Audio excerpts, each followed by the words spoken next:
Is it windy out there? Hello there, bear. You should feel lucky that you weren't expected at the Fairy Queen's ball tonight. This is a good night for some hot cocoa and a nice bedtime story, don't you think? The Three Bears, you say? How about something different for a change? I've got a new story for you that I just finished. It's called The Littlest Elf.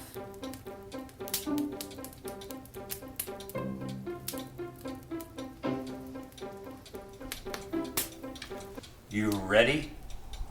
Chapter 1. The Stowaway Elf. Once upon a time, far, far away, so far away in fact you would have to go all the way to the North Pole to find this place, there lived an elf. Now, this was no ordinary elf. In fact, he was one of the smallest elves that ever lived. He's remembered as one of the bravest and most adventurous of elves. He's also remembered for how he saved Christmas. How could one such tiny elf accomplish so much, you ask?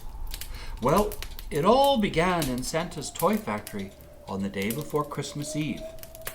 Acorn, as this elf was called, had the job of painting the insides of the dollhouses because he was the only elf small enough to fit inside one with a paint roller.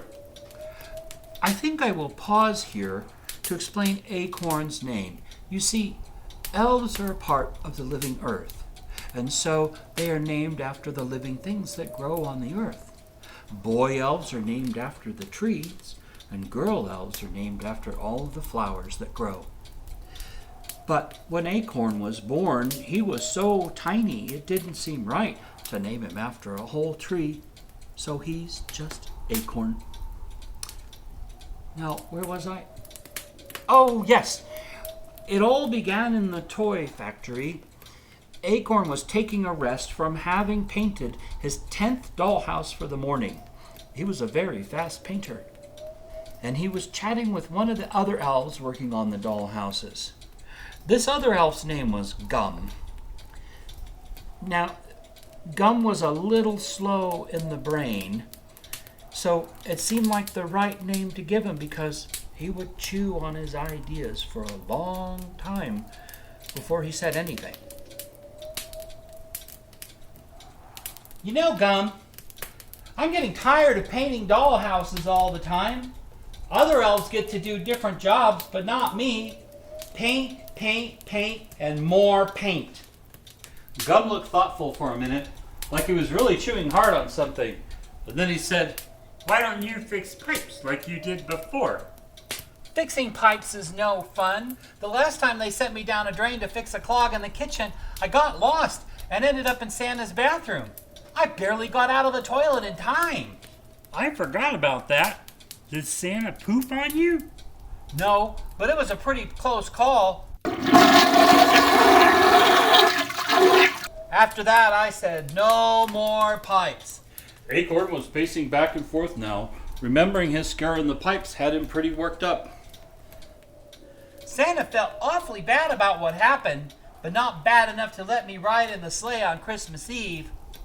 "You're too small, Acorn. You might just blow right out of the sleigh," said Santa in his big booming voice. You are pretty small. Did you have to remind me?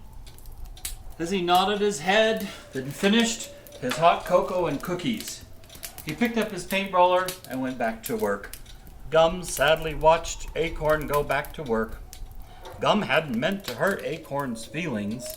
Acorn was one of the only friends that Gum had that didn't make fun of the way he talked or how he took a long time to answer questions. Later that night, as Acorn lay in his shoebox trying to sleep, I told you he was a tiny elf. He thought about how he could get a ride in the sleigh. He was pretty sure he could stow away in Santa's sack with some of the dolls and teddy bears. He was just about the right size after all. In fact, it was right then that he made his plans to stow away the next night, because tomorrow was Christmas Eve. The next morning, Acorn was up very early. He carefully packed a small sack with supplies he thought that he might need. A fish hook, a spool of thread, a marble, and a charcoal pencil. He carefully packed these into his own magic sack. Elves have their own magic sacks just like Santa, and they keep all kinds of things in them. Santa just keeps toys in his. Acorn carefully made his way to the loading dock where Santa's sleigh was being loaded by some of the bigger elves. There was so much going on. Reindeer were being fed and brushed to make them ready for the long flight. Elves were bringing in toys and wrapping up last-minute gifts. Other elves were bringing in candy canes and other treats from the kitchen. Everyone was so busy, no one noticed one tiny elf carrying a sack. Acorn found a bag and crawled in just before someone closed it up tight and threw it into the sleigh. As soon as the sack landed, a bunch of dust flew up and Acorn started coughing. Coal dust! He crawled in the wrong sack, of all the rotten luck. You see, Santa always carries a sack of coal to put in the stockings of naughty children. He doesn't do this to be mean. Santa knows that all children are basically good deep down. But sometimes they get fooled into doing something naughty by an imp. So Santa leaves coal in the stocking in the hopes that the imps will be so busy eating the coal that they will forget to be naughty.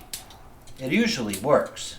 Imagine if you got coal in your stocking, you might stop doing naughty things too. Now Acorn was trying hard not to cough or sneeze, but you know how hard it can be to hold back a sneeze. Acorn bit down on his sleeve. He held his hands over his ears and shook his head back and forth. He was doing everything he could not to sneeze. Just then, one of the reindeer, Comet, I think it was, let out a big sneeze. So Acorn let a sneeze go too.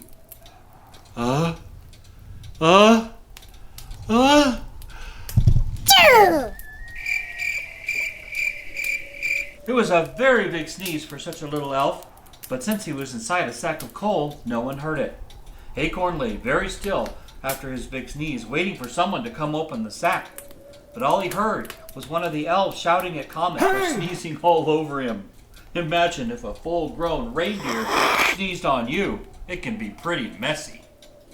Acorn realized as he was laying in the coal sack that maybe he hadn't thought everything all the way through. Like, how was he going to get out of the sack? While he was trying to work this out, he heard Santa shout, "Okay, boys, it's time to head out. Christmas won't wait forever." The next thing he knew, Santa let out a loud whistle and the reindeer bolted into the sky, pulling Santa with his pack sleigh and one very naughty elf. Well, what did you think of the story, Bear? That was chapter 1. Maybe tomorrow night I can read you chapter 2 if I'm not too tired. We've got a lot of work planned for tomorrow in the toy factory, but I would enjoy reading you chapter 2. So maybe we'll come back and do that again tomorrow. How about that?